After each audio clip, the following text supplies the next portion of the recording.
ஆண்டவராகிய இயேசு கிறிஸ்துவின் நாமத்தில் வாழ்த்துக்கள்.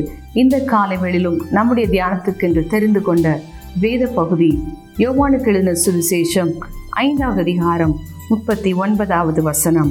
வேத வாக்கியங்களை ஆராய்ந்து பாருங்கள், அவைகளால் உங்களுக்கு நித்திய ஜீவன் உண்டென்று எண்ணுகிறீர்களே, என்னை குறித்து சாட்சி கொடுக்கிறவைகளும் அவைகளே.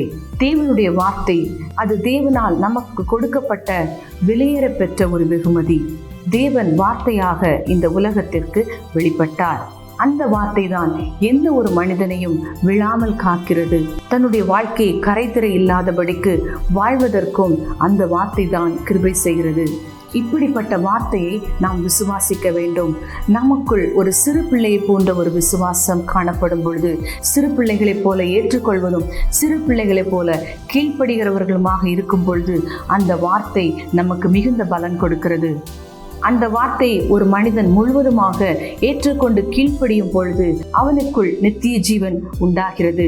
வேதத்திலே பார்க்கும் பொழுது அப்போஸ்தல நடபடிகள் 4வது அதிகாரம் 13வது வசனத்திலே இப்படி வாசிக்கிறோம். பேதுருவும் யோவானும் பேசுகிற தைரியத்தை அவர்கள் கண்டு அவர்கள் படிப்பறியாதவர்கள் என்றும் பேதைமை உள்ளவர்கள் என்றும் அறிந்தபடியினால் ஆச்சரியப்பட்டு அவர்கள் இயேசுவுடனே கூட இருந்தவர்கள் என்றும் அறிந்து கொண்டார்கள்.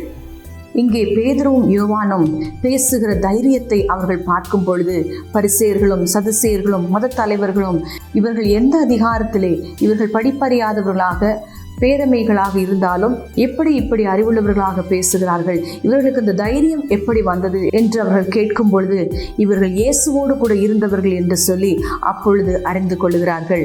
தேவன் இந்த உலகத்திற்கு வார்த்தையாக வெளிப்பட்டதற்கான நோக்கம் என்னவென்றால், தாம் உண்டாக்கின ஜனங்கள் அவரை அறிந்து கொள்ள வேண்டும், அவரை நேசிக்க வேண்டும், அவரில் களி கூற வேண்டும் என்று சொல்லி அவர் விரும்புகிறார். வேத வாக்கியங்களை நாம் அறிந்து கொள்ள வேண்டும். அவைகளால் தான் நமக்கு நித்திய ஜீவன் உண்டு.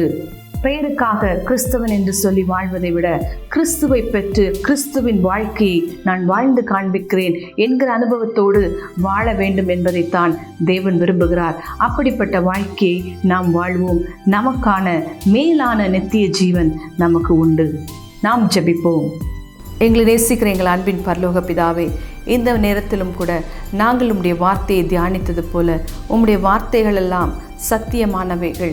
உம்முடைய வார்த்தை அது ஜீவனுள்ள வார்த்தைகள். நீர் எங்களுக்காக நித்திய ஜீவனை கொடுக்க ஆயத்தமாக இருக்கிறீர். அதை பெற்றுக்கொண்டு அதை நோக்கி நாங்கள் ஓடுவதற்கு எங்களுக்கு இன்றைக்கு கிருபை தாரும். மீட்பர் இயேசுவின் நாமத்தில் கேட்கிறோம் ஜீவனுள்ள நல்ல பிதாவே, ஆமேன். கர்த்தர் தாமே நம்மை ஆசீர்வதிப்பாராக.